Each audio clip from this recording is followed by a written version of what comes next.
Aloha everybody from the YouTube channel. Welcome back to another video. As you can see, fresh haircut. Okay, well, I just got a haircut today, so just thought I'd flex that. But as you can see, we're going to be talking about another dungeon. We are live on Twitch. Everybody here on Twitch, go ahead and say hello to your future self on YouTube. We're going to be talking about a dungeon here, Necro. Now, we've done a couple of different guides. We've done, Steel Fortress. We've done Punisher's Crypt. We've done all the dungeons, GB12, DB12. Now we're left with the last one here, Necro. Now, this is, in my opinion, and from what I've heard from the community, one of the easiest ones to do. But we're going to discuss the strategies. I'm going to show you my team, which apparently just got the best time, my best time currently for running this DB12 while we were just farming at the beginning of the stream here. And we're going to discuss a little bit about this dungeon. So, as you've already kind of noticed, the strategies of these dungeons, from dragons to giants to necro, have been pretty much all the same. Right, from stage 10 to stage 12. The only change is basically higher, resistance for the bosses, and tankier bosses, right? More damage. Other than that, it's pretty much the same strategy. So the strategy in Necro, if you were not aware from before, strategy in Necro is to basically do multi-hits. Right? Do multi-hits, and that's going to be able to kill the boss. The boss has a shield where after you hit the boss multiple times, the shield will break, and then you'll be able to apply different debuffs and do the damage. That's it in a nutshell. Yeah, other than that, other things you gotta kind of know, like small things, is that speed is not a big factor in this dungeon. Now, you need some speed, but you don't really need an insane amount of speed at all compared to any other dungeon, compared to anywhere else in the game, right? Speed is pretty negligible here. Most of the units, I mean, typically people rune them like 20, 30. I don't know the exact speed that people need. Some people say it's like 140 or 130, like after tower, somewhere along those lines, right? But as long as you have some speed in there, I think the speed turn order, the tuning, is more important in this particular dungeon.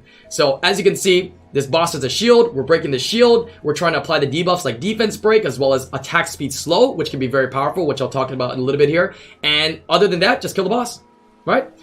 If you do not happen to kill the boss quick enough, he will actually take one of your units, which you can choose to, target the boss and try to kill him with that unit still there, or target that unit, kill it, get it back onto your team, and then kill the boss. I typically say that to keep the dungeon safe, I would say to try to kill the one that the boss takes, right? Kill the unit that the boss takes and get it back. It's going to really make your dungeon a lot safer. One other important fun fact to know is that the unit that is taken from the boss is not actually random. A lot of people believe it's random. It's not random. It's the unit that just so happened to deal the highest DPS. Now, that's probably going to usually be consistent, but because the RNG of violent proccing, since you're going to rune all your units on violent, things can do a little bit more DPS than others. Right, and the one that's going to do the most DPS against the boss is going to be pretty much one of the last units that hit it, because any damage done while the shield is up is not going to count as any damage toward the boss at all. So that being said, you can see the units I'm using here. I would like to say this dungeon can be done very free to play. Now, the 3 units that I think that are free to play for my team, because obviously you see twins in there, which are not really free to play friendly, but very good for the multi-hits. The 3 units that are of interest here that I think are very important for this team that I am running is a Lauren, a Fran, and a Rayoak. Now, these are units that you've already built. And if you haven't, and you're at this stage of the game, I don't know what happened. I don't know how you got here, but maybe I should congratulate you to get to this point of the game and not have these 3 built, but definitely get these 3 units built. A Lauren, a Rayoak, and a Fran. These units are, another best time. Yeah, these units are absolutely essential for your gameplay, from Guild Wars to even later RTA to Siege to a variety of different dungeons and areas of the game. So get your Rayoak, get that 2-8, get your Lauren SD, get your Fran from using your guild coins, and build it up. Those are going to be key units there, right? The reason why these are key units is they all have multi-hits. Fran is going to be there for, of course, skill 1 multi-hit. It's to dwindle down the boss's shield. It's going to be able to heal, give you a little bit of sustain. It's going to give you attack buff, right? So your units that, I guess, that are not attack buff, I guess Talia gets self-attack buff, but that are not attack buff will be able to do more damage. It also will, I guess, cleanse and heal on S2. It's negligible, but a part of it. Lauren's going to be there for the multi-hits mainly. The defense break, as well as the attack speed slow, which can help out as well. I'll talk about that a little bit more in depth in a little bit here. Rayoak's going to be great for the defense break. It's going to be great to clearing the trash waves, because typically he can do some team ups, he can kill the units and just get additional turns every time he kills an enemy unit, which will help you to clear those trash waves very, very easily. And the last 2 units, I'm using twins. A lot of people at this point in the game, you pray, you hope that you have twins, right? You can have Shayna with Sabrina. You can have even the Wind Twins potentially can work here. But I really like the Water Twins because they are known to have some really, really high DPS output. So, but if you don't have twins, a lot of other options instead of twins can be, going back to my roots here of some of the units that were used quite a bit back in the day, liches, right? You got the water lich, you got the wind lich, you have chilling, you actually have multiple Rayoaks. It's proven that multiple Rayoaks are actually very, very, very viable in a multitude of areas. So multiple Rayoaks, nothing wrong with that. But going back to those, you know, liches with a defense break and attack speed slow, and chilling with attack speed slow. Yeah, additionally with the, you know, the crit rate buff can be helpful as well, right? These units can be very, very viable here, but the strategy is basically everything on Violet, anything that can do defense break, attack speed slow, and do damage. That's it. It's very, very simple. And the turn order that I have on my team here is, I mean, it's not super important, but the main thing I wanted here, which is very standard, is basically get some units to break the shield, and then get the units that do defense break and damage go last. That's it, right? And of course, Fran first for attack buff. That's pretty standard right before your units move. Units that can do some defense break as well before the main hard hitter, which I have here, which is Talia. So that's why you see the boss typically takes Talia, because she's usually the last to move and the highest DPS output. I'll go ahead and show you guys the stats of these units as well. Keep in mind, some of the stats are a little bit skewed because my rune quality might be a little bit higher from where you are in the game, but I'll explain some of the key stats that you want to look for to be able to do this dungeon successfully. Alright, we got Fran here. So this is this typical Fran. Now, I've talked about this in previous videos like my DB12 and other dungeons as well. You do not have to have Fran this fast. Yeah, she's on Violet Will. You do not need the Will. Now, the Will is nice for the Guild Wars and Guild Siege aspect of the game, which if you're into already, you can use that Fran. There's nothing wrong. But it does not need to be on Will, right? Does not need to be on Will. It's on Violet Will though, and it does not need to be this fast. You just have to have this unit go first. Like I said, people ruin their units in this dungeon like 140 speed. Right, and you know that's like before towers, and it's totally fine. So as long as this is going first, right, you can ruin your Fran at 180 speed, you can ruin your Fran at 160 speed, you can ruin your Fran at 170 speed. That's fine on Violet. That's it, and the rest tanky stats. Right, I even showed it before. I could even take this speed slot 2 off, and the dungeon will still do the same job that it was doing prior. Right, you know what? I'll do it here. Yeah, I'll do it here. We'll do the run for the dungeon here. We'll do for the run for the dungeon here after. Also, this artifact does not need to be here as well. I think I was testing something out with it, but all my units here, all the other units don't have any artifacts on them. So keep that in mind, right? With artifacts in the future on these units, your dungeons will potentially be faster, and your dungeons potentially will be more efficient as well, not having any of these artifacts. But then my next unit here is Lauren.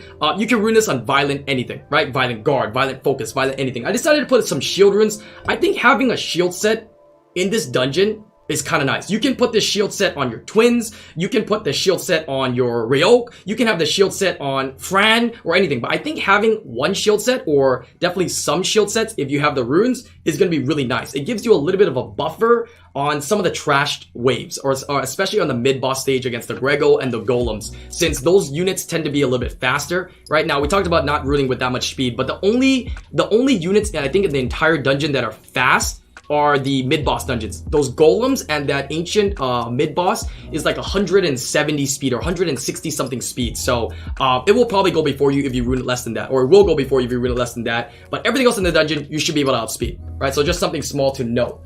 But have your Lord go second, that's fine. If it goes first, that's fine. But second is ideal. Make it tanky, and if you can fit in a shield set here, that'd be great. You can put on anybody else as well, right? Maybe somebody with a higher base, you know, HP, like maybe Fran, right? Because the shield set is based upon your 50% of the allies' base HP. So keeping that in mind.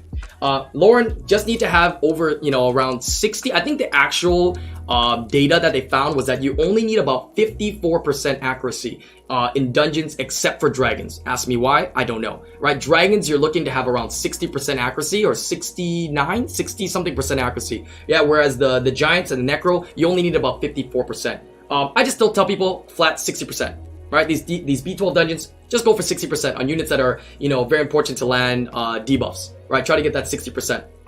For this particular dungeon, it can help, I guess, but typically this is going to be doing that fluff multi-hitter. But like I said, this usually is the fluff dealer, which is does some of the multi-hits so that your main damage dealers can do damage after, right? That's its main purpose there, and as well as to do some damage, some multi-hits prior on the trash waves. Next unit that we have here is Rayoak. Here's these stats. Keep in mind, it does not have to be this fast, right? So you might be like, wow, it's really fast, has a lot of attack, decent crit rate, decent crit damage, and it's really tanky, right? You don't have to be this fast. And again, it's on an energy set. You can go guard, you can go whatever you want, violent, whatever.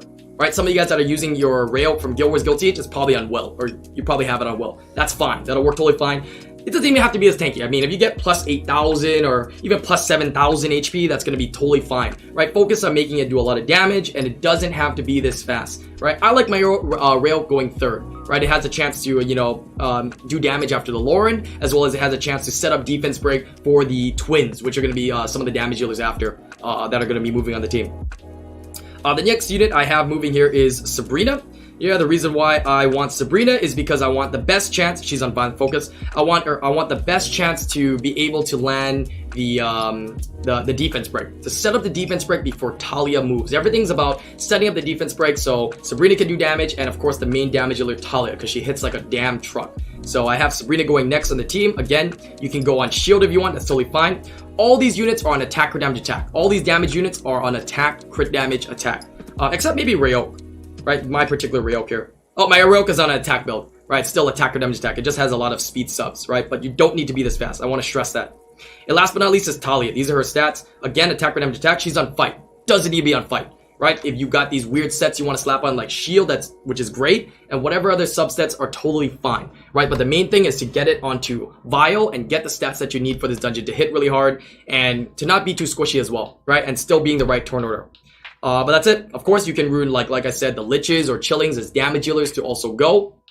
The last bit that I wanted to mention here, as I do another run, is that attack speed slow. Now, I think for my particular team, because I do so much damage already, I really don't need this Lauren here. I could probably slap in a Shayna or maybe even another Water Twin and probably do this dungeon very successfully, right? Because I have all the multi-hits and I have all the damage output because my rune quality is good enough. But if you don't have an insane amount of damage, attack speed slow actually can help you out quite a bit in this dungeon. Attack speed slow helps you to be able to kind of turn cycle a little bit better and have a better chance against the boss, especially if you know you can't nuke the boss as quickly. So being able to have units that attack speed slow and being able to land it is really nice. Yeah, so Lauren I think is a great unit in here. And again, it's a unit that everybody already has and should have. So that's why I've suggested it on this particular team. But all in all, I've been running this team for the entire day. This will be my team that I'll be using to farm Necro. Probably swapping the Lord for some other damage dealer to make the time potentially a little bit faster. Maybe slapping artifacts to make it faster as well. But this is a team that I'll be running. It's just I probably, like I will reiterate again, will not be farming Dragons, Giants, and Necro for a long time. I'm going to be putting all my time and resources into artifacts. I really want to give and get all the artifacts to be able to put on all of my units, because all my units right now, a lot of them all have runes, but they don't have artifacts. They're naked. So I want to get them those artifacts, and then I'll come back to farming these dungeons a little bit later. Yeah, let's see if this is going to be another best time. Damn it. I wonder if it will just naturally go under a minute. Yeah, with this team we set up here. One thing to also note is I'm also using a leader skill here. I'm using the crit rate leader skill from Talia, which helps. You can use whatever leader skill as well. You can use leader skills like Lauren. I think Lauren has like an attack leader skill, and whatever other units that you decide to use in these dungeons, you can use their leader skills, and it really doesn't matter too much, right? Very, very negligible here.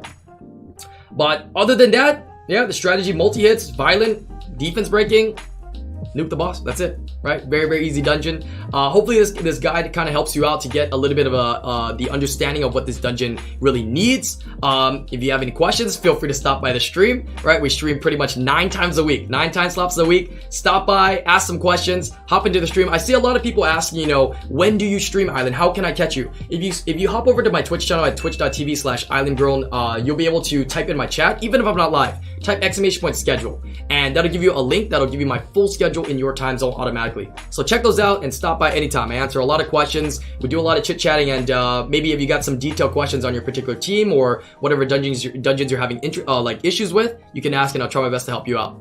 But hopefully this helps you guys out here. Do me a favor, leave a like, leave a comment below, and I'll see you guys in the next live stream or video. Peace out, YouTube.